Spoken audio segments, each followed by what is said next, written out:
Just sunny today and very warm. Not quite as warm tomorrow with highs of 22. Lots more cloud with some afternoon clearing. Friday, Saturday, Sunday will add to the cloud cover. Mostly cloudy.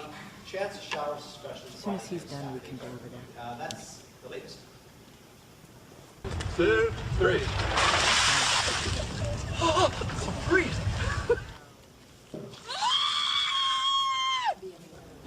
There it is, the Ice Bucket Challenge that's been, we talked about it maybe a month or two ago here on the Morning News. Right. We had the golf pros doing it, and it's just spread like crazy since then. Yeah, everyone's wanting Is that our director, Lisa? I think it is, okay. Yes. Now, this, of course, is Leonardo DiCaprio challenging the Prime Minister, who said he's already made a donation. But, you know, the one thing is that sometimes getting lost in all of this is how important the money raised is going for ALS. And Richard McBride is here to talk about that.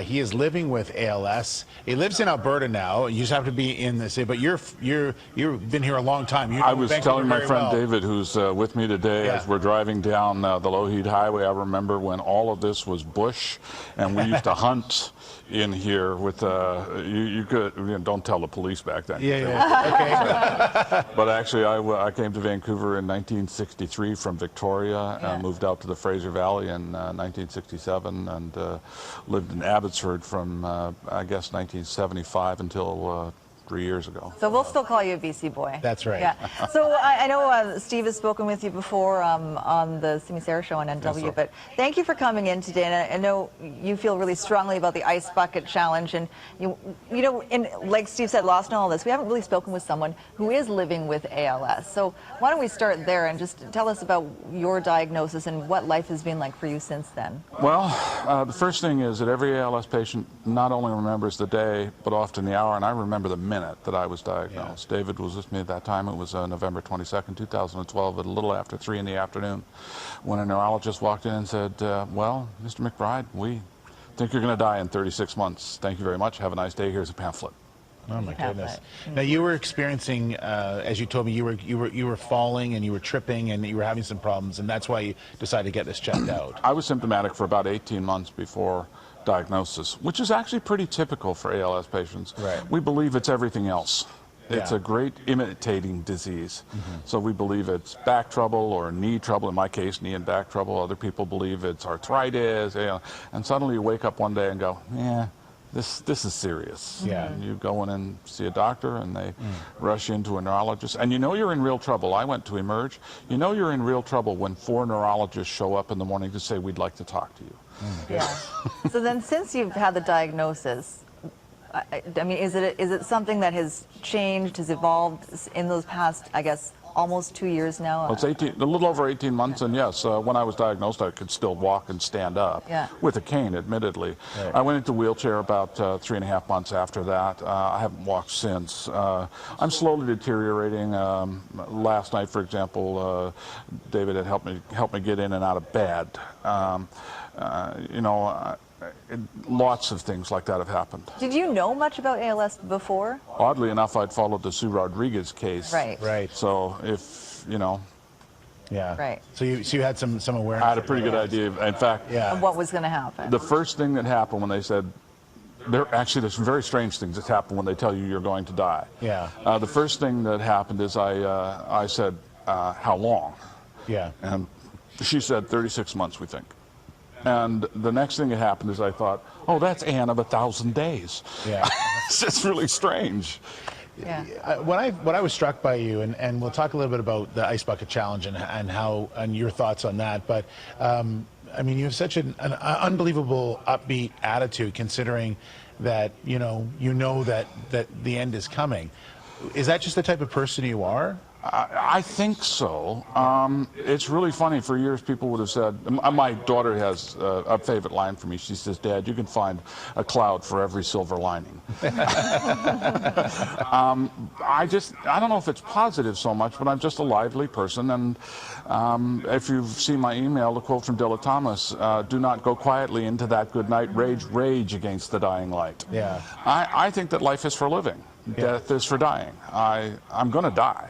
Yeah. I want to be sure to live before I die. Yeah. Right. So And you've been blogging about your experience, The journey. living with ALS, your journey with ALS. It's richardislivingwithals.blogspot.ca. And one of the entries, or a few of the entries, are about the Ice Bucket Challenge. And you, well, we'll start with your support of it, because you fully support it, but there are some critics of it too, and we'll get into that in a second. Yeah, you know, it's really funny. I see some of the negative comments, and I think to myself, first of all, these people clearly don't have ALS and don't know anybody with ALS. Right. And the other thing, I think about things like sour grapes, if you will.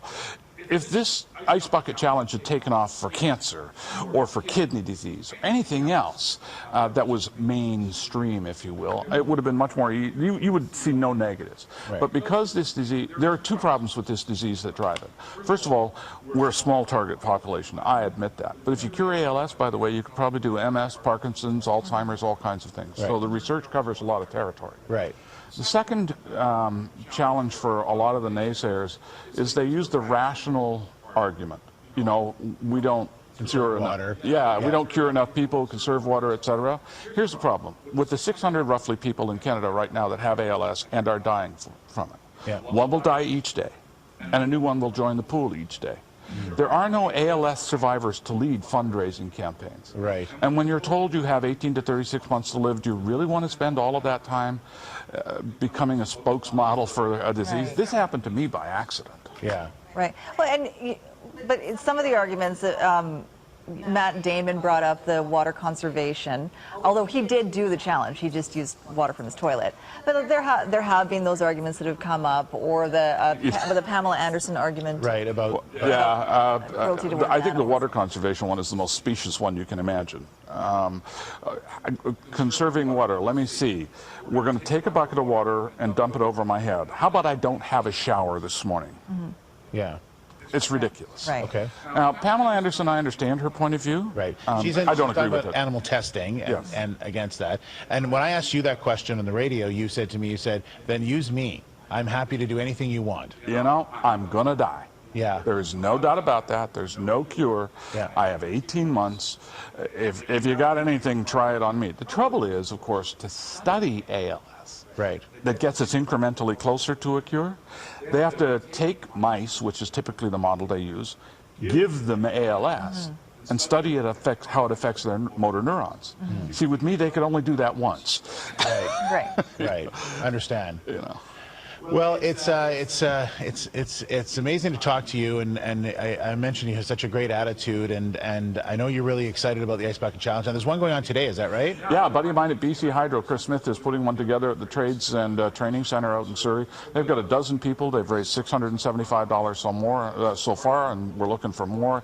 It just seems to keep rolling on. Right, It's and they're wonderful. using their bucket trucks, is that right? They are using their bucket trucks. It's going to be fun to watch. Oh boy.